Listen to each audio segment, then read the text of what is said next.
Praise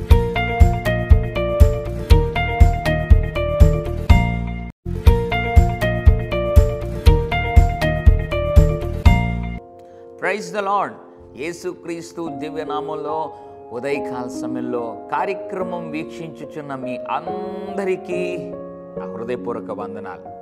ఏదో తెలిసి తెలియక పాపం చేసావు, అది చేయకూడదు అనుకున్నావు కానీ చేసావు, పొరపాటు చేయకూడదు అనుకున్నావు కానీ చేసేసావు, తెలిసి కూడా పోనీ చేయకూడదని తెలిసి కూడా నీ జీవితంలో చేసావు. అయితే అది ఎప్పుడైతే చేయరాని తప్పు చేసావో ఆ రోజు నుంచి దేవుని సన్నిధికి రావాలంటే ఒక గిల్ట్, ఒక తెలియని ఆ భావం నీలో కనబడతా ఉంది, కలుగుతూ ఉంది. దేవుని సన్నిధికి ఏదో నిన్ను అడ్డుకుంటున్నట్లుగా, ఆటంకపరుస్తున్నట్లుగా, అయ్యో పాపం చేశానే అని ఆలోచిస్తూ ఉండగా ఒక పక్క సాతానుడు దేవుడు నిన్ను మర్చిపోయాడు, దేవుడు నీ చేయి వదిలిపెట్టాడు. నువ్వు చేసావు కదా పాపం, కాబట్టి ఇక నీకు యేసు ప్రభుకి సంబంధం లేదు, ఇక నువ్వు ఆయన దగ్గరికి వెళ్ళకూడదు, వెళ్ళినా ఆయన ప్రార్థన వినడు, నువ్వు వాక్యం చదివినా ఆయన నీతో మాట్లాడు అని రకరకాలుగా నీ జీవితంలో ఆలోచనలు కలుగుతుందా? తద్వారా దేవునికి దూరం అయిపోయావా? నో, ఎప్పుడు కూడా నువ్వు అలా అనుకోదు. దేవుడు అంటున్నాడు, ఒకవేళ నువ్వు తెలిసి చేసినా తెలియక చేసినా నేను ఎటువంటి వాడినో తెలుసా? అంటే దేవుడు ఏం జ్ఞాపకం చేయాలని ఆశపడుతున్నాడో తెలుసా? ఆయన ఎటువంటి వాడో తెలుసా నీకు? దానియేలు గ్రంథం 9వ అధ్యాయం 9వ వచనం, ఆయన కృపా క్షమాపణములు గల దేవుడై ఉన్నాడు. ఎంత అద్భుతమైన మాట! దేవుడంట కృపా క్షమాపణ గల దేవుడై ఉన్నాడంట.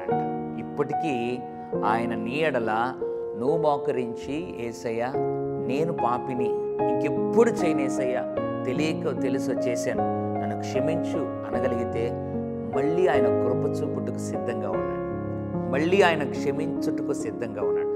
అందుకే దేవుడు అంటున్నాడు, బిడ్డా నీవు మళ్ళీ నా దగ్గరకు వచ్చి పశ్చాత్తాపడగలిగితే నేను కృపా క్షమాపణ గల దేవుడై ఉన్నాను, కృప చూపుతాను, అట్ ద సేమ్ టైం నేను క్షమిస్తాను కూడా. మళ్ళీ నాతో నీకు, నీతో నాకు ఓ మంచి అన్యోన్య సహవాసమునిస్తాను, కలిగిస్తాను అని అంటున్నాడు. ఇంకెందుకు నీ జీవితంలో దుఃఖపడడం? ఎవరు ఒకవేళ నిన్ను క్షమించకపోయినా నీవు ఆరాధిస్తున్న దేవుడు కృపా క్షమాపణ గల దేవుడై ఉన్నాడు. మళ్ళీ నీ పాపాలన్నిటినీ తన రక్తంతో కడిగి ఎప్పుడు జ్ఞాపకం చేసుకోకుండా ఆయన నిన్ను నడిపిస్తాడు. కాబట్టి దేవుని సన్నిధిలో మోకరించి క్షమాపణ కోరితే ఆయన కృప, ఆయన క్షమాపణ నీ జీవితంలో ఖచ్చితంగా ఆయన కార్యము చేయడానికి సిద్ధంగా ఉన్నాడు. పరిశుద్ధ తండ్రి నీకు వందనాలు. కృపా క్షమాపణ గల దేవుడై ఉన్నావు.